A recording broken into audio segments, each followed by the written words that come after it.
Yo mes petites têtes de queues, c'est Duck et aujourd'hui on se retrouve pour une nouvelle vidéo. J'ai l'habitude de faire mes vidéos en fin de soirée, c'est rare que ça se fasse à une heure pareille. Donc vous savez pas quelle heure il est, mais là il est 3h30, limite j'aurais pu laisser ma fenêtre ouverte, qu'il y aurait aucun bruit. C'est hyper agréable.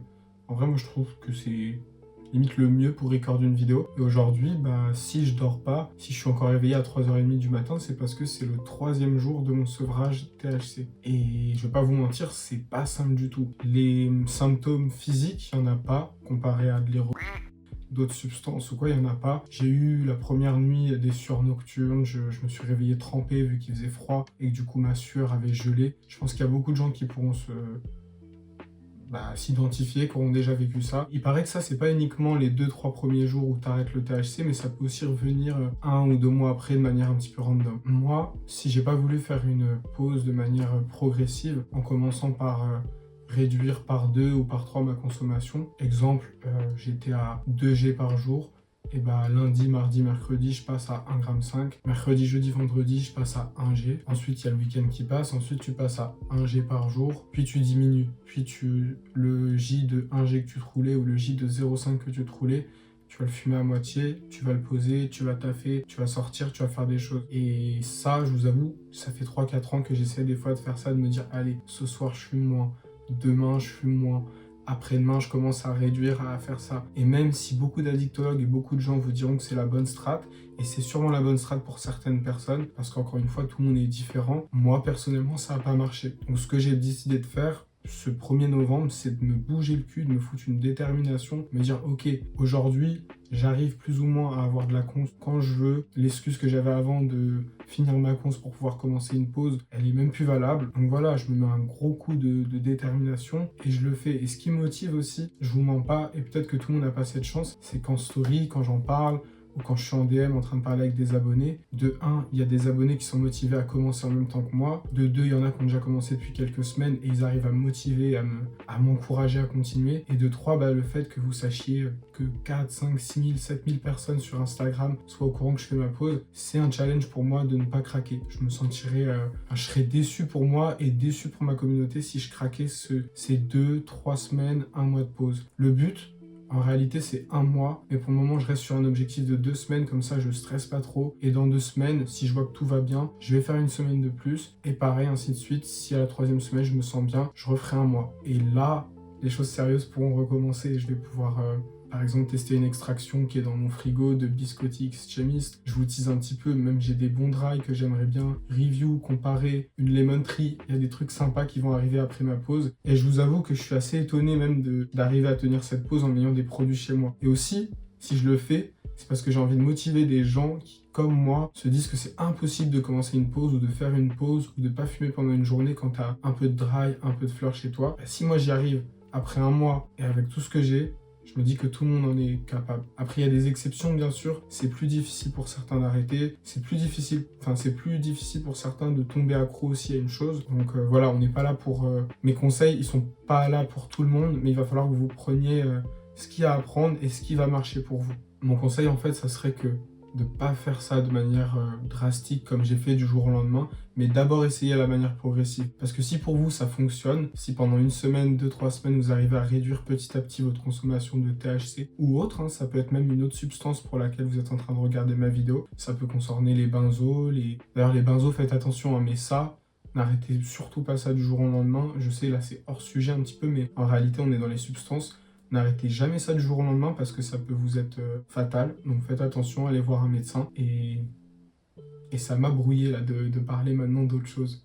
C'est ça le problème. Bref, en gros, essaye de manière progressive pendant 1, 2, 3 semaines. Si ça marche pas au début, c'est pas grave, ça veut pas dire que c'est pas fait pour toi. Tu peux réessayer 6 mois après. Et si là, encore une fois, t'arrives pas à le faire de manière progressive, pendant 3 jours ça marche, et le 4e jour tu repasses à la consommation que tu avais les 4 jours précédents, et là, fais-le comme moi. Je veux dire, fous-toi une déterre. Trouve-toi un objectif aussi, parce que l'objectif, je vais en parler après, mais c'est hyper important. Si vous n'avez pas de raison valable pour décider une pause, c'est sûr qu'au bout du 3e, 4e, première semaine, vous allez craquer. Pour moi, les objectifs de faire une pause et les raisons, c'est à peu près la même chose. Il faut les identifier avant ta pause. Si tu sais que, admettons, tu dois faire une pause parce que tu vas passer ton permis ou parce que tu passes ton permis et que tu as peur de te le faire sauter au volant. Ou même, j'ai l'exemple d'un abonné qui lui va rentrer dans une école de pompiers, il peut plus bédave, il n'a pas le choix. Si tu as ça en tête, bah déjà ça va être compliqué de craquer parce que si tu craques, permis, c'est fini. Passer le permis aussi, ça pourrait être potentiellement fini.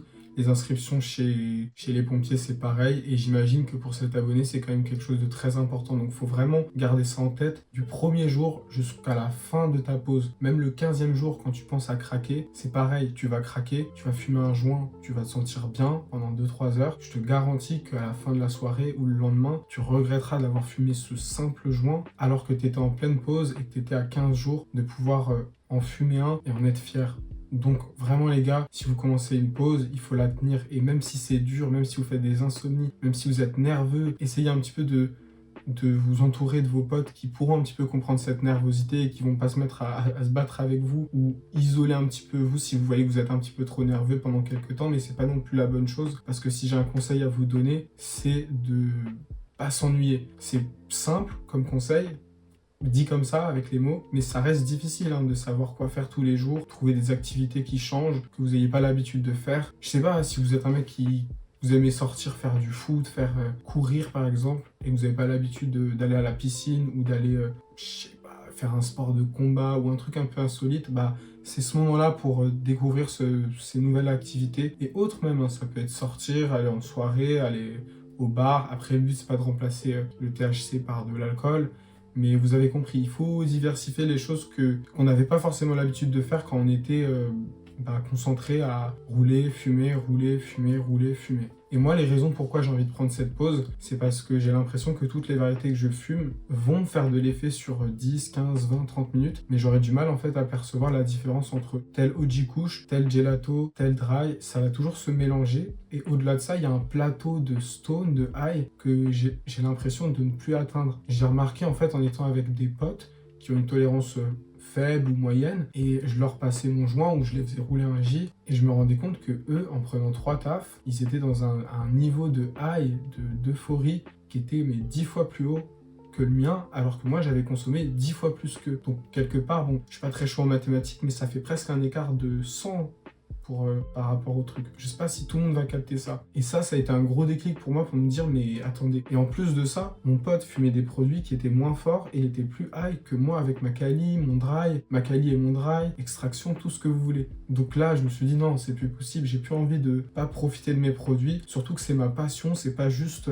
moi qui ai envie de fumer. C'est vraiment ma passion et j'avais pas envie que mon addiction dépasse ma passion. En gros, moi, mon but, c'est qu'il y ait une barre comme ça avec le cannabis, mon addiction, ma gourmandise, et j'ai envie que, en ce moment, mon addiction, elle est là, ma passion est là, on va dire, elle stagne, et j'ai envie que ça refasse comme ça, et que ma passion, elle fasse qu'augmenter finalement. Parce que si, dans mon corps, on va la faire un petit peu scientifique, on a des récepteurs dans la partie endocannabinoïde, des récepteurs CB1. Plus tu fumes, plus tu as tendance à fumer tous les jours et des quantités avec pas que en quantité, mais en quantité de milligrammes THC cannabinoïdes, tes récepteurs CB1, ils vont finir par s'endommager, voire disparaître, il va t'en rester que très peu. Donc quand tu vas fumer, le THC il va s'accrocher à ce qui reste, aux récepteurs qui restent, à ceux qui sont malades, endommagés. Et cette pause de 3 semaines à 1 mois pour un gros fumeur, ça va permettre à ces récepteurs CB1 finalement de se soigner, de se réparer et même d'en voir réapparaître. Et c'est pour ça qu'après un mois de pause, quand tu fumes un joint, et normalement t'es censé partir sur Neptune. Voilà les gars, j'espère que cette vidéo était pas trop longue. C'est la petite vidéo de 3h du mat, je sais pas à quelle heure sortira cette vidéo. Je pense qu'elle sortira en journée parce que sortir des vidéos sur YouTube à 4h du mat, c'est cool pour ma communauté d'insomniaques, mais sinon c'est pas top au niveau de l'algorithme. N'hésitez pas à lâcher un petit like si cette petite vidéo vous aura plu, à lâcher des commentaires si vous avez entendu peut-être des bêtises de ma part ou même d'autres conseils que vous aimeriez donner à des gens qui feraient une pause, parce que je suis sûr que quelqu'un qui va vouloir faire une pause et qui sera sur cette vidéo, il va avoir envie d'aller voir les commentaires. Et voilà, les gars, si t'es pas abonné à ma chaîne, hésite pas, si ton contenu me plaît, si mon contenu te plaît, je pense qu'il n'y a pas de raison pour que tu t'abonnes. Et voilà, c'était le deck. Je prends mon canard comme d'habitude et je vous dis bye bye.